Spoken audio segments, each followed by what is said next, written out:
Hello everyone, welcome to the Redmen TV. It is your Wednesday fan interactive. I'm Chris Page. You can catch me on Instagram at cpage82 if that is your bag. We've got loads and loads of news for you today. We'll be diving into the comments, of course. Thank you to everyone who's already in the comments and has been for near half an hour now as well. Excellent work, by the way. I'm going to start off with some Mo Salah news. We've got Doucoure news. We've got tons of news. Douglas Luiz news. Exequiel Palacios news, a little bit on Amrabat, amongst other things as well. But the big headline and the big story, I suppose, is Mo Salah at the moment. And this is one where the rumours just won't seem to go away about Mo Salah. And fuel has been added to the fire, shall we say, by Jan Aage Fjørtoft this morning. So on Twitter, you can see there, the first post was, I understand it's likely that Salah will leave Liverpool this week. I do not like this. And then he's pro-offered. The money offered to a player and club is just unbelievable. The fact that the transfer window in Saudi Arabia closes 7th of September, as stated at Saudi FA site, other places say even 20th, makes this more complicated. The money offered to the player and the club is just unbelievable. This fills me with fear. I don't know of the validity of these claims. I really don't. All I know is how it makes my chest tighten at the thought of Mo Salah leaving Liverpool Football Club with 2 days left of the transfer window in what is a massive season for Liverpool. Now, it is a massive season every year. Of course it is. But a year in which I don't think we're going in with the best squad possible. A year in which we're out of Champions League football, and a year in which we need to get back into the Champions League at the absolute bare minimum. Seems like a crazy year to sell your talisman and best player 2 days before the transfer deadline. It just seems mental. I've spoken to people in person this week, off camera, mates of mine who are Liverpool fans, who, and I think rightfully so, in some circumstances, have said, I would take ridiculous money for Mo Salah. I get that, I hear that, I really do. I don't feel it, I don't like it, I don't love it. I understand where they're coming from, I really do.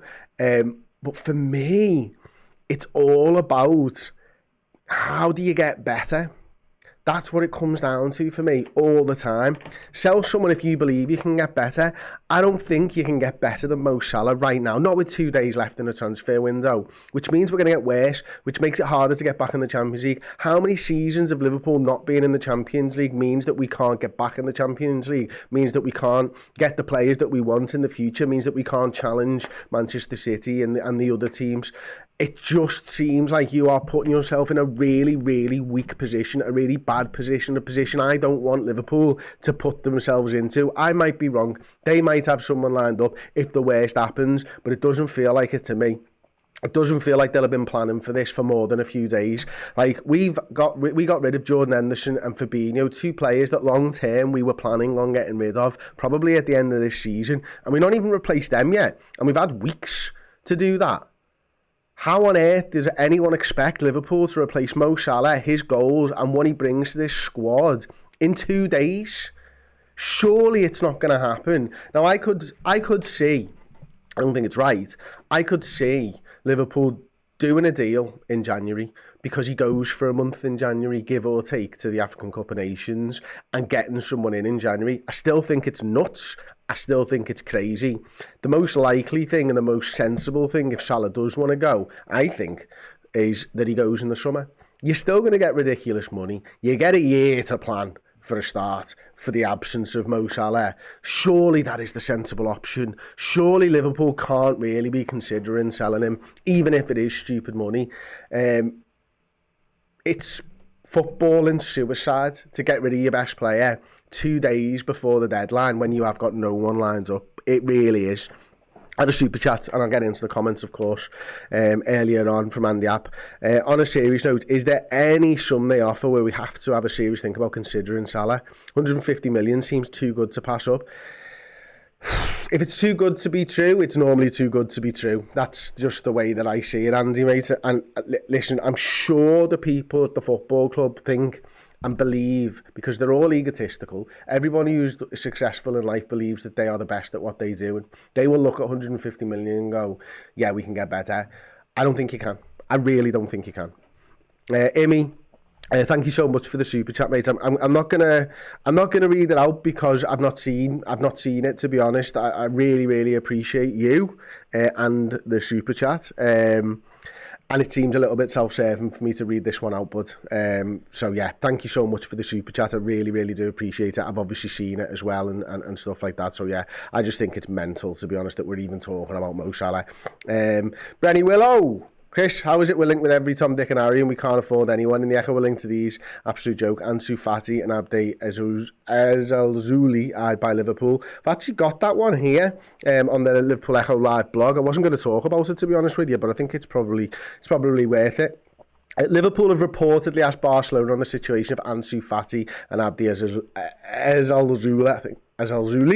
According to Spanish outlet Sport, the Reds have made communication to gain an understanding of their future. It has been said that Jurgen is looking for cover in the event that Mo Salah leaves. This is what I'm talking about. Does this sound, any of these lads sound like Mo Salah replacements to you? If the answer is yes, fair play. They don't sound like Mo Salah replacements to me. And I feel very strongly about this, as you can probably tell. It just seems crazy, absolutely crazy that we're even discussing this. And the best thing about, and the worst thing, and the best thing, and the worst thing, and the best thing. The best thing about this is, it doesn't seem to be bothering Salah, by the way. I'm going over to this is Anfield now. Salah's eased concerns over a potential departure by sharing photos of him spending his day off in the capital. The Egyptian's been linked with a move, yada. And on a rare day off from the AXA, he went over and shared these photos on Twitter. He's just being a tourist in London on my day off. Great. Just brilliant. And the first time I saw these, I thought, this is a terrible disguise, Mo. And then I realised where he was. And I had a good old chuckle that he's just doing and looking at Egyptian relics. And fair play to you, mate. You're proud of your heritage, and rightly so. You look like you're enjoying your day off. You don't look particularly stressed about a move to Saudi Arabia. That is what I'm going to cling on to here. Absolutely. Jose Cambronero with the super chat. Thank you so much, mate. All blaming Klopp or FSG aside. What happened to the 250 million reported budget? We spent half of it and are still sitting here talking about links. Jose, I am absolutely with you on this one, my friend. We know that there was 111 million. We know that Liverpool probably worked really hard to get that 111 million pounds to spend. Is it just a little bit too quiet? Like the fact that I'm sat here 2 days out from the transfer deadline talking about rumours and nothing concrete. Now, I did say maybe a week or so ago, after the Lavia and Caicedo deals sort of went west, that Liverpool would probably keep the next deals under wraps completely until it's done. And I think they didn't want the Lavia and Caicedo deals to play out in public. And I think they've been very, very strict on that moving forward. So I'm not, in some ways, very surprised that we are trying to keep our cards close to our chest. But I am like you, Jose. I am like, when are we going to sign some players? Because I think, like most people think, that Liverpool need to sign some players. Now, we've had a great start to the season. 7 points from 9 in the manner in which we've got our 7 points from 9. I mean, if you'd said we got 2 red cards and one of them was Newcastle and we're going to be a goal down and Trent was going to be on a yellow and we were still going to get 7 from 9, you'd bite your hand off for 7 from 9. Because anything can happen in the first game of the season, of course, especially away from home. Against a historically big side with a good manager, albeit bedding in. 7 from 9 is a really great start. Let's capitalise on it. We've probably had a better start than we thought we were going to have going into this season. So let's go and do something about it, please. We'll get Reba. He says, or he or she says, what about the Doucoure links? Any developments there? We will be getting on to them very, very shortly, mate. Okay, where's that gone? My word. Let's see. That's just disappeared. Okay, it's Crossbow. Thank you so much for the feedback. We must sign Gravenberch this week, in my opinion. He's class. Agreed there. Neil O'Callaghan, thank you so much for joining us again, and thank you for the super chat. I hope this is not a PR stunt where the window closes and Salah stays and the club officials issue a statement that it was a transfer win to keep Salah, but sign one in return to keep Salah, but sign no one in return. Oh, that would be horrendous. I hope it's not as well. Actually, I really do. Thomas Doughton, undoubting and unerring in his opinion. We have only sold dead wood and got rid of the sick notes. Salah ain't going nowhere. Oof, harsh to call Fabinho and Jordan Henderson dead wood. So yeah, interesting. Hitch and Baz says, Salah isn't just a 20 to 30 goal a season player. He brings in so much money in sales and advertising. Who do we have that can replace that? You're right, Hitch, and as a football fan, we shouldn't really think about this type of stuff, should we? But you kind of have to now. The modern football fan has to consider net spend and XG and all these types of things, which enhance the game, don't they? It adds a level of depth that I think some other sports maybe don't have and stuff like that. So yeah, we do have to think about that, and there's no way that, you know, there isn't a financial downturn after Salah leaves the football club. As I say, it just feels like this is crazy. It just feels like we shouldn't entertain it, and it just feels like it's driving me insane. Ali, so good they named him twice, or her. No, not this season. Salah not for sale at the minute. No. Mohamed just says, this is a 4 out of 10 window for me. Not good enough. I don't think it's been a great window, but then if you look at the players that we've actually signed, I think it's been a great window, and I am talking more about McAllister and Szoboszlai. I think when you look at the midfield from last season, you look at the midfield from this season, I think it is better, even with the addition of Endo instead of Fabinho. I think generally speaking, the level's been moved up. It might take a little bit of time to reach the heights, but I think the ceiling's higher. The floor might not be. The possible range of outcomes is certainly higher, but we need more. We need a centre-half, definitely, and we need another midfielder, definitely. And we don't need to sell Mo Salah. I'm going to move on then, I promise. Cheick Doucoure news, and here it is from This Is Anfield. Liverpool are still exploring the possibility of signing Cheick Doucoure this summer, but the midfielder's price tag remains an obstacle. So if I just scroll down a little touch here, the Independent's Miguel Delaney now claims the Red remain interested in Doucoure, but the Crystal Palace's valuation remains a sticking point. The Mali international was reported as having a £70 million price tag last month, but separate reports from Delaney suggested he could be available for less than 60. Liverpool are said to be investigating the feasibility of adding another midfielder before Friday's deadline, adding they're still interested in the 23-year-old. Lads, the feasibility of adding another midfielder? We sold 2 when we were interested in Lavia, and we've been bidding for Lavia, and we've signed 1. I'd say on the feasibility scale, we can get another midfielder in, okay?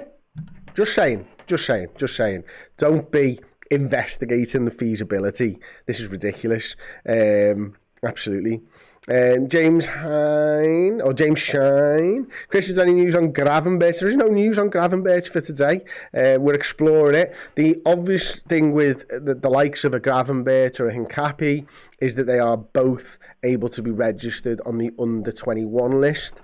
I was looking into this yesterday. I'm sure Dan will have mentioned it as well on the news yesterday, and this is why they feel like signings that Liverpool want. I think there's a real big upside to Gravenberch and not much of a downside. I think Hincapi could be a little bit more money, but again under 21. So let's look at where we are. I think we've got 1 non-homegrown space left in our squad after signing Endo. Gravenberch was born in March 2002, and if I'm right, Hincapi was born on the 9th of January 2002. You have to be born on or after the 1st of January 2002. So Hincapi 8 days in, so we're sound there. Gravenberch, I think, 3 months or whatever, give or take.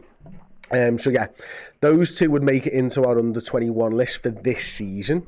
Then the likelihood is Matip plus Thiago go next season, and they can therefore be registered next season on the non-homegrown list. So those two signings kind of make sense, and they're almost canny.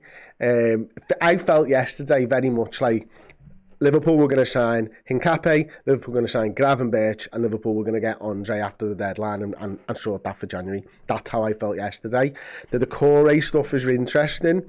I just didn't really see that we were going to get Cheick Doucoure, but if the money comes down maybe to that sort of 60 million quid, maybe we would do. There was also breaking news just a couple of hours ago from Sport, or a French outlet, who say, and I've got this on my screen, Liverpool have sent a contract offer to Cheick Doucoure in the hopes of striking a deal. Liverpool want to sign a 6 before midnight Friday and are keen to vary their options. Cheick Doucoure is one for sure, but he is not alone. So it looks like, according to these anyway, that Liverpool are very much keeping their options open in terms of the type of midfielder that we could potentially go for. Liverpool apparently, and this is where I'm sort of where I'm at with the Doucoure stuff. And you know, I said just a second ago, I really thought that Liverpool were going to try and sign Andre.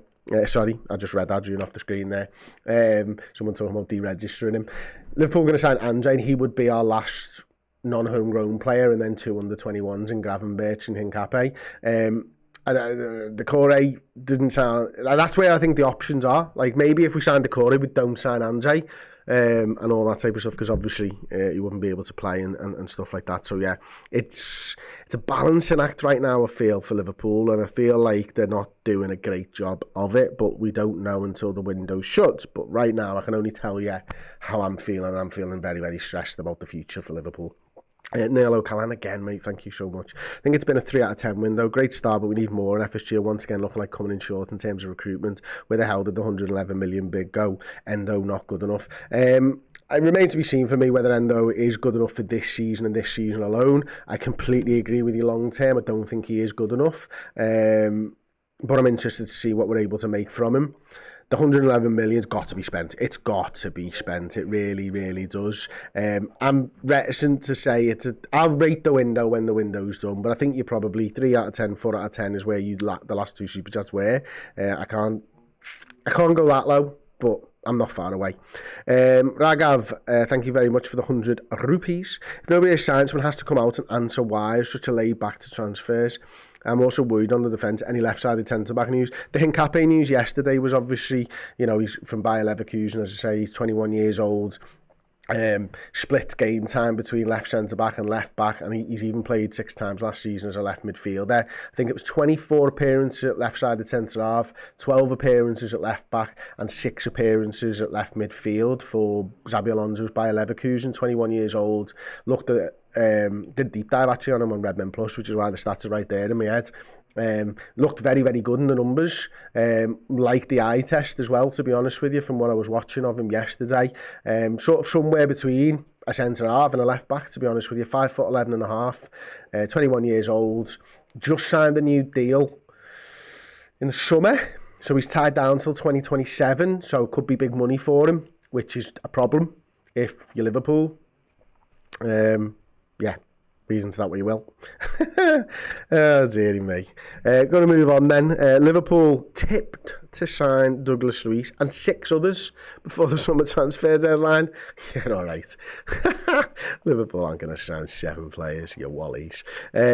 This one's a mad one because we are the front runners for Douglas Luiz. Obviously a player we know well from Aston Villa. Not really too much more to the story other than, yeah, Douglas Luiz 4-1 to go to Liverpool. I'd give you much longer odds. I'd give Arsenal even longer odds. I'd give Tottenham even longer odds. I'd give Brighton even longer odds, and I'd give Chelsea even longer odds.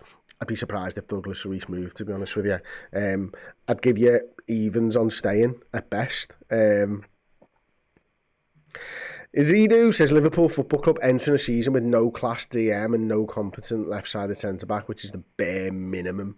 Obviously Virgil's the absolutely competent left-sided centre-half, but yeah, I completely take your point there. You know, when you're trying to play this new 3-box-3 system, you'd kind of need a different type of left-sided centre-back. Easy Ollie says Leverkusen have good centre-backs. They can afford to sell for a good price, hopefully so. Steve Wilton, bucking the trend. Steve is not a sheep. It's been a great window. Mac 10 and Sobo. Like that. Love that. Love that. Love that. Love that. James again, thank you so much. Chris, do you think that Darwin, Diaz, Jota and Gakpo would flourish without Salah? That's what Danny Murphy said on TalkSport. I met Danny Murphy a few years ago, right, at the Community Shield that we lost to Manchester City. I got a good old chat with him. Do you know one of the things that I will say about Danny Murphy? He absolutely loves saga. He loves football. He was dead interested in just having a chat with me off camera and all that type of stuff. Obviously, he was just looking for someone to have a football chat with. So we spent ages talking about Liverpool that day. And he really, really loves it. That all being said, as nice a guy as he was with me, and he really was a nice guy, and he really does love footy and talking about football, I think that they would flourish, but I also think that we don't have a right winger out of those players. I know Diaz can do it, and I know Szoboszlai can do it, and I know Bendo can do it, but we are nowhere near good enough if we don't have Salah. And Salah is a creator as well. Let's not forget that. We've seen a sort of move towards being more of a creator. Nunes on the right, Jake Barrington asks. Nunes through the centre and only through the centre for me from now on, personally. Chris Walsh says, I love when you call plastic when you want FSG out. You're telling me you're happy with what's going on. I haven't called anybody plastic. Maybe it wasn't aimed at me for wanting FSG out. So yeah, that's that. Yeah, Azidu just says, no, we need Nunes in the middle. Sorry, these chats are moving very, very quickly now. Now we need Nunes in the middle. Yeah, I completely agree. Football Kid 7689 says, I just subscribed. Thank you so much, my friend, for subscribing to us on YouTube. Let's have a little look next. Right, where are we? Oh, should we move on to the next story? This chat's just moving far too quickly for me. This is absolute crock of shit, I think. But anyway, I'm going to talk about it. Liverpool to make incredible move for World Cup winner, report. Strange structure of a headline. Just saying. Liverpool... Not Lionel Messi. No. According to the Athletic, Liverpool are keen on signing Leverkusen DM Exequiel Palacios, mentioned as a possible alternative for Manchester United consider. The report suggests Liverpool have been keeping a close eye on the Argentine this summer. Well, Leverkusen's manager director for sport, Simon Rolfs, has claimed Palacios is not for sale. The 24-year-old has 2 years remaining on his contract and could force through a move in the final days of the window. Sounds like bullshit to me. So I won't give it any more thought. Let's move on then. Sofran Amrabat. Romano shared some interesting thoughts on a potential bid from Manchester United that doesn't seem forthcoming. There is no concrete negotiation between the clubs. There has been no contact between Manchester United and Fiorentina, between intermediaries, but no official bid. On the players' side, they've almost agreed a potential future transfer. He is waiting for United to bid, so it looks like a matter of time with this bid, but at the moment the bid isn't there. Okay, so right. A matter of time with the bid. The moment the bid isn't there, let's see what kind of strategy. They've almost agreed a deal with Amrabat. Sounds like it's not very close to me. You've not agreed a deal with the player. You've not agreed a deal with the club. But you think it's going to get done. And I think it probably will get done as well, but it doesn't sound like you think anything other than that. Chris, do you think playing a 3-4-3 formation, Trent in the CDM role and utilising his passing abilities by playing him as a quarterback?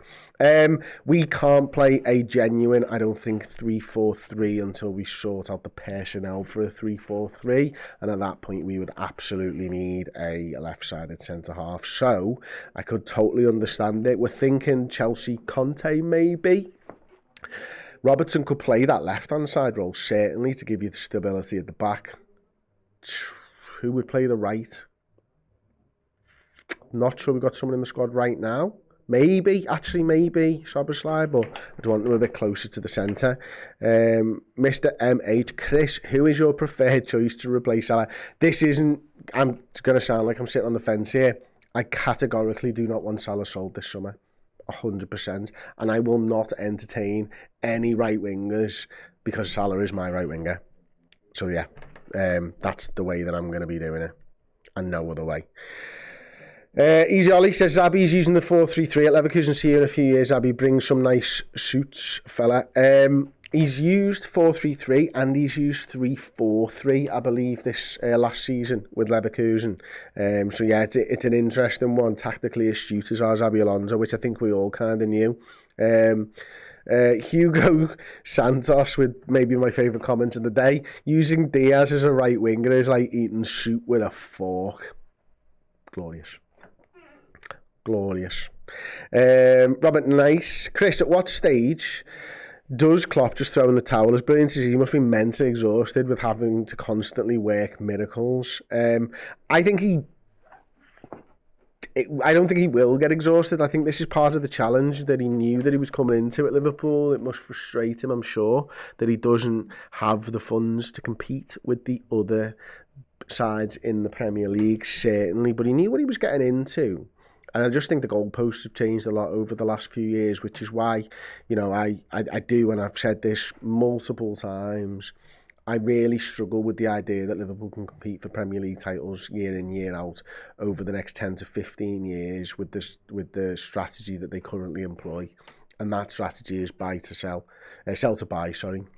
You constantly have to uncover gems, and you constantly have to sell those gems at their peak or just as they've crested the peak.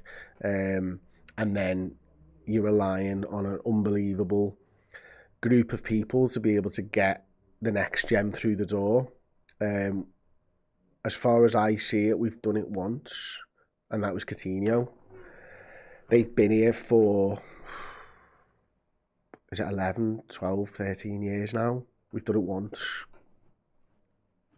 Signed Coutinho for 8, sold him for ridiculous sum of money to Barcelona, and then we used that money to obviously go and win league titles and European Cups. Liverpool need to change their strategy in the transfer window, and the strategy that Liverpool need to employ in the transfer window is spend flipping loads of dough. We don't have the owners to spend flipping loads of dough.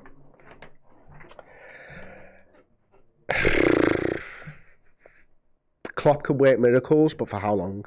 How long indeed? So we'll move on.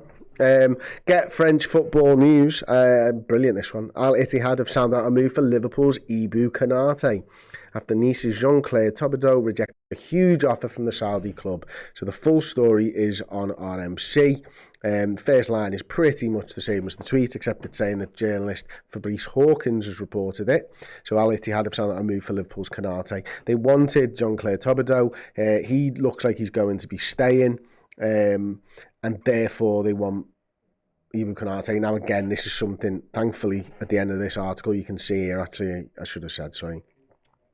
The Saudi club may once again have to concede defeat. Konaté is happy at Liverpool. He's keen on reaching his objectives with the Merseyside club. Some good news there, thankfully. That is now Konaté, that is now Gomez, and that is now Matip linked to move to Saudi Arabia in the last few days. This is a problem, isn't it? It's a real problem, the Saudi Arabian clubs, and I'm sure this is the problem that a lot of the other teams around Europe have had with the Premier League over the last few years. But it's hard when you've been the wolf to suddenly be the prey, and that's kind of what it feels like at the moment. And I feel like we're getting picked on more than the others because of our ownership and because we're out of the Champions League. And I feel that's why we're getting picked on more than anything. So yeah, it's tough to take, and it's also a reason why we need to get back in the Champions League, isn't it? So we can stop having that target on our back, and really sort of get back in there and get back at the top of competition and stuff like that. I forgot a news story.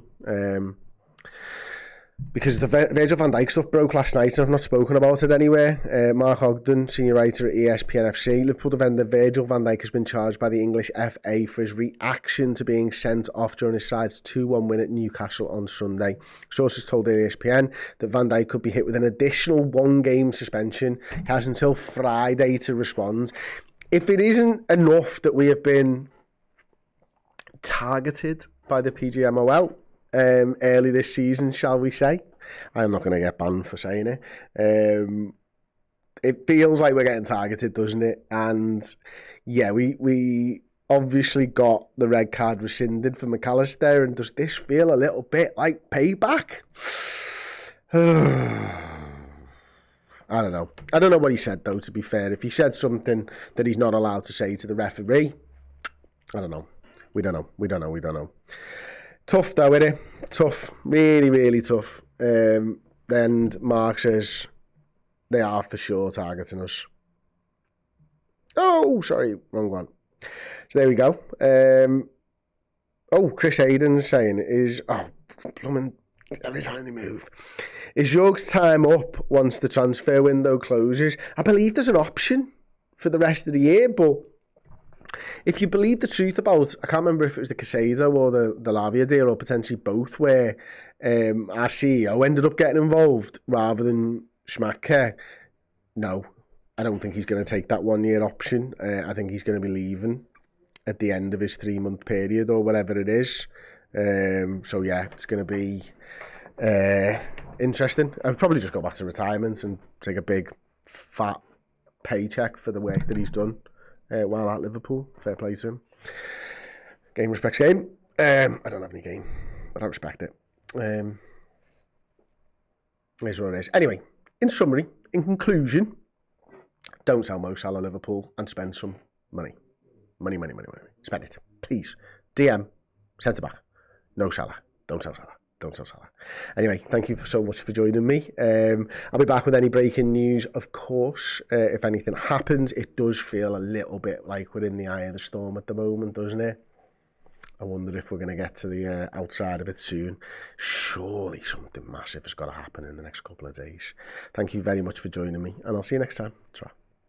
Hey, thank you so much for watching the show. You're amazing. And if you want to signify your legendary status, then head over to redmenplus.com. Join as a legend tier subscriber. Not only you get all of the great video and podcast content, you'll also be entered into our monthly prize draw for great signed Liverpool gear. And you'll get access to our Discord as well, full of amazing Liverpool supporting human beings. Head to redmenplus.com and join as a legend tier today.